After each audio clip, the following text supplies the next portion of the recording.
I never imagined I'd be in this situation, but life has a way of throwing curveballs when you least expect them. I'm Zach, 28M, and I recently discovered that I have a 5-year-old daughter I never knew existed. To understand how I got here, I need to take you back to the beginning. 6 years ago, I was a fresh college graduate, eager to start my career in software development. I had landed a job at a promising tech startup in the city, and I was ready to take on the world. That's when I met Tina, 27F, at a mutual friend's housewarming party. She was studying to become a veterinarian, and we hit it off immediately. We bonded over our shared love for old sci-fi movies and our dreams of making a difference in the world. Our relationship progressed quickly. Within a few months, we were practically inseparable. We'd spend weekends exploring the city, trying out new restaurants, and planning our future together. Tina was brilliant, kind, and had a wicked sense of humor. I thought I had found my soulmate. We dated for 2 years, and things seemed perfect. We had even started discussing marriage and our plans for the future. I remember one night, sitting on the roof of my apartment building, looking at the stars, and talking about how many kids we wanted. Tina said she wanted at least 2, and I agreed. It felt like we were on the same page about everything. But then, out of nowhere, Tina broke up with me. It was a regular Tuesday evening. I had just gotten home from work, excited to tell her about a new project I was assigned at the startup. Instead, I found her sitting on the couch, a packed bag by her feet. She told me she needed space and that we wanted different things in life. I was blindsided. I tried to understand, to figure out what had changed, but she wouldn't give me a clear answer. She just said she needed to focus on her studies and that our relationship was holding her back. I was devastated. For weeks, I couldn't eat or sleep properly. I threw myself into my work, staying late at the office and taking on extra projects just to keep my mind occupied. My friends tried to cheer me up, drag me out to bars or set me up on dates, but my heart wasn't in it. I kept replaying our relationship in my head, trying to figure out where it all went wrong. Slowly, I started to piece my life back together. I got promoted at work, started going to the gym regularly, and even tried my hand at dating again. But none of the relationships felt right. They all seemed to pale in comparison to what I had with Tina. Fast forward to 3 months ago. It was a beautiful Saturday afternoon, and I decided to take advantage of the nice weather by going for a run in the local park. As I was cooling down near the playground, I saw a little girl who caught my attention. She had my eyes and my smile. At first, I thought I was imagining things, but I couldn't shake the feeling that I knew her somehow. Then I saw Tina walking up to her, and my world turned upside down. She looked different, her hair was shorter, and she seemed more mature, but it was definitely her. Our eyes met, and I saw the color drain from her face. The little girl, oblivious to the tension, ran off to play on the swings, giving us a chance to talk.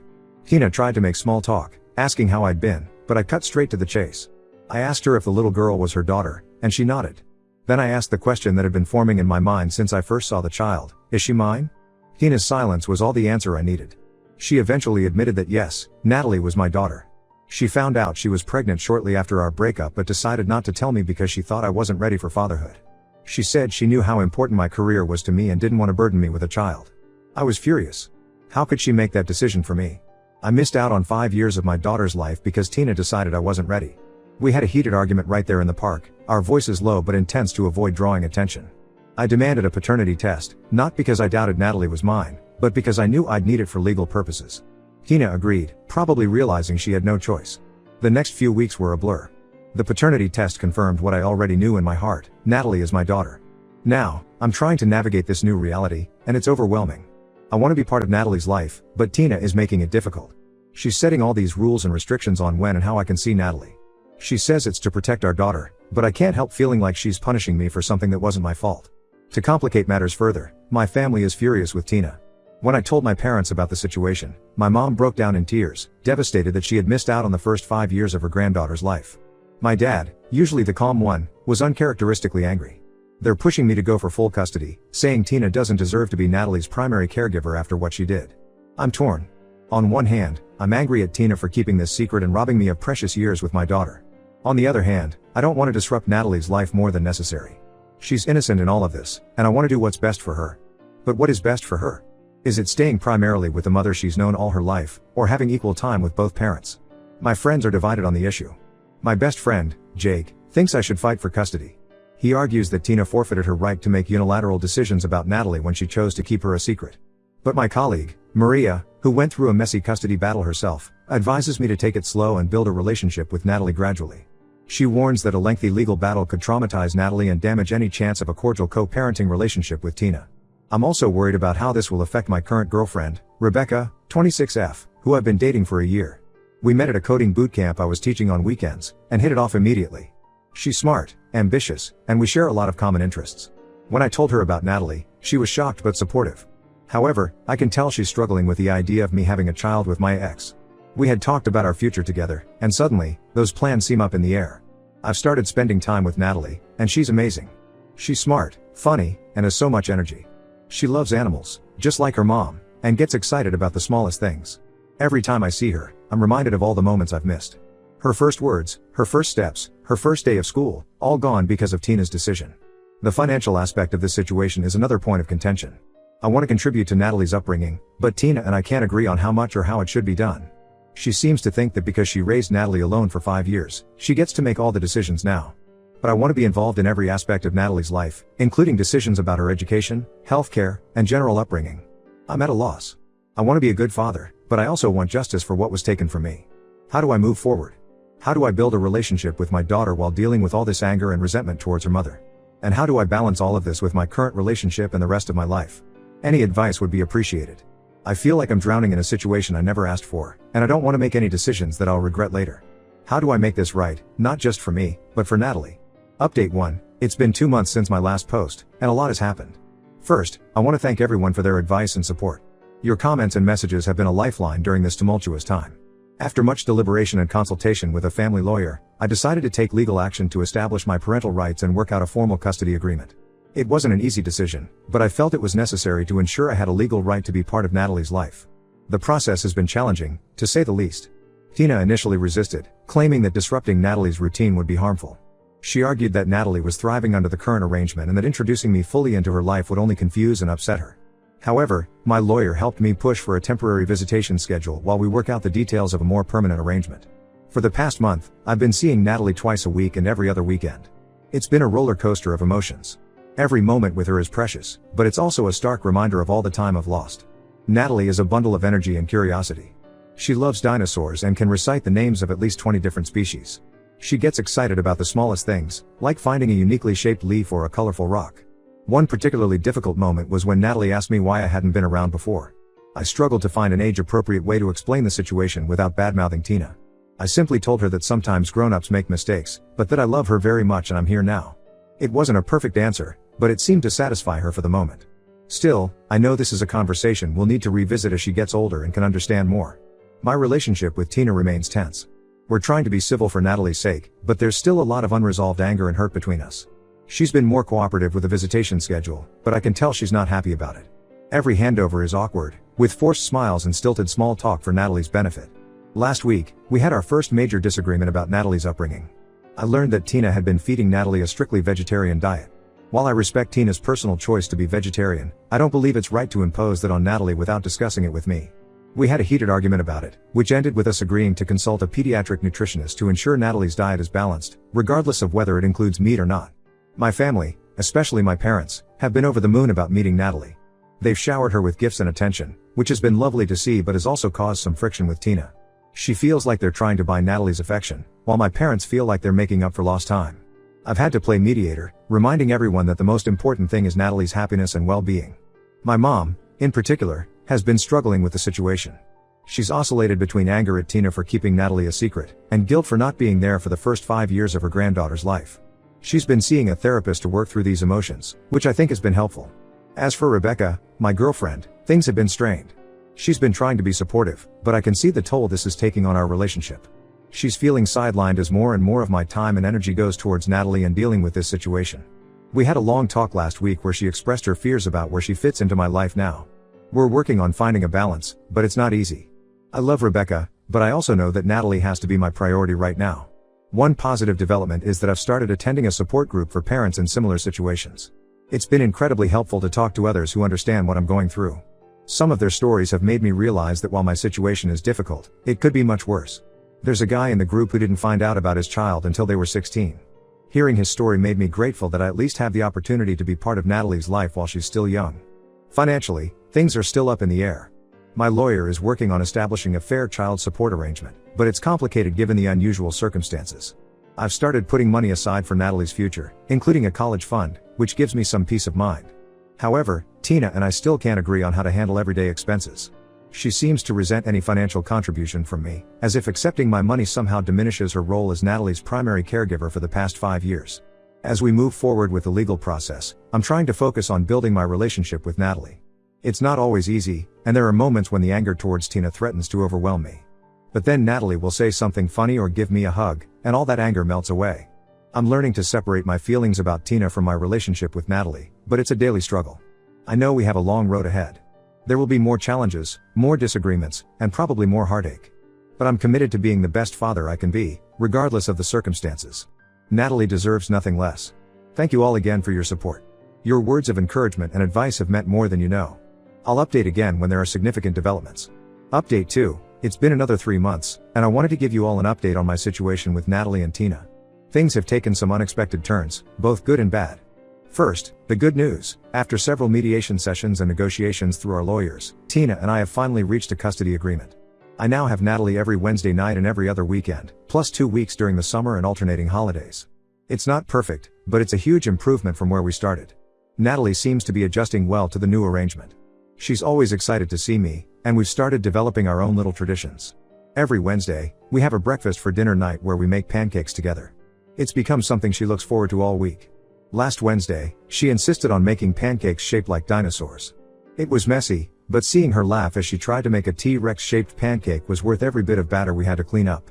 Now for the not so good news: my relationship with Rebecca ended about a month ago. Despite our best efforts, the strain of the situation proved too much for us.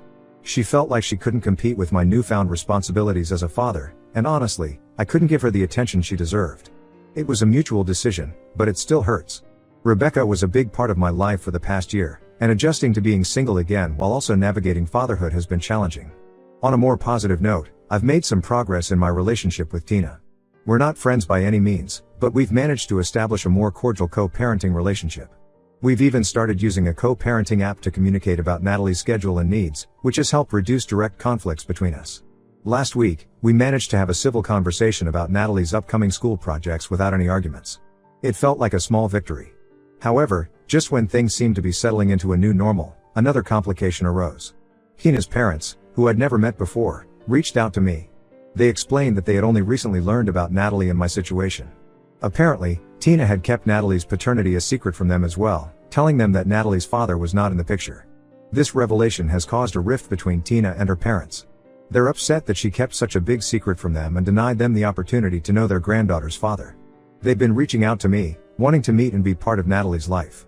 While I appreciate their interest, it's added another layer of complexity to an already complicated situation. Tina is furious that her parents contacted me and is now threatening to restrict my access to Natalie if I allow her parents to be involved. I'm torn about how to handle this. On one hand, I believe Natalie deserves to know all of her family. On the other hand, I don't want to jeopardize the delicate balance we've achieved in our custody arrangement.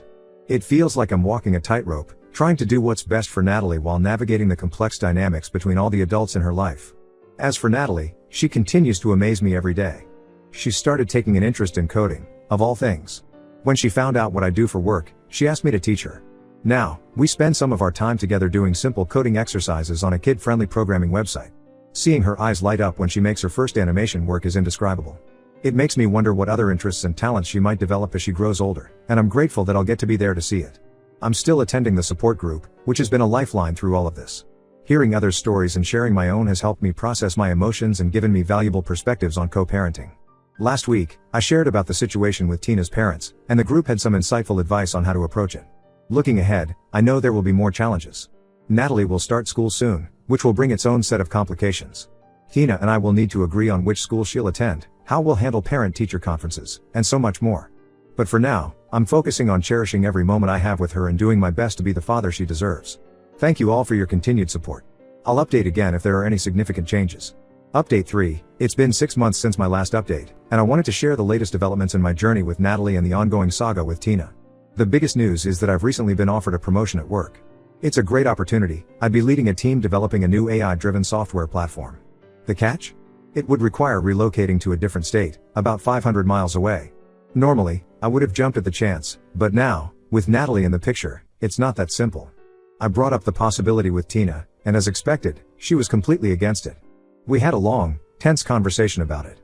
She argued that moving would disrupt Natalie's life and our current custody arrangement. She pointed out that Natalie had just started making friends at her new school and was settling into a routine with both of us. We had a heated argument about it, with Tina accusing me of putting my career before Natalie's well-being.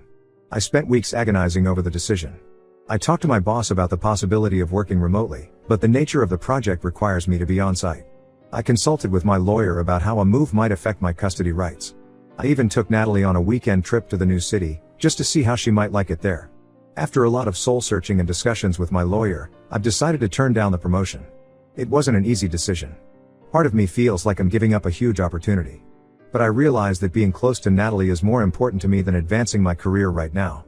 My boss was understanding and has promised to keep me in mind for future opportunities that don't require relocation. On a more positive note, Natalie and I have grown even closer. She's now calling me Dad consistently, which fills me with joy every time I hear it. We've started a tradition of having a science Saturday every time she stays with me for the weekend. We do simple experiments or watch educational videos together. Last weekend, we made a volcano with baking soda and vinegar in the backyard. Natalie was so excited when it erupted that she insisted on doing it 3 more times. Her curiosity and enthusiasm for learning constantly amaze me. Regarding the situation with Tina's parents, things have somewhat settled down. After much discussion and mediation, we've reached a compromise. They are allowed to see Natalie during my time with her, but we've agreed to take it slow and always prioritize Natalie's comfort. So far, it seems to be working out. Natalie enjoys spending time with them, especially her grandfather who shares her love for puzzles.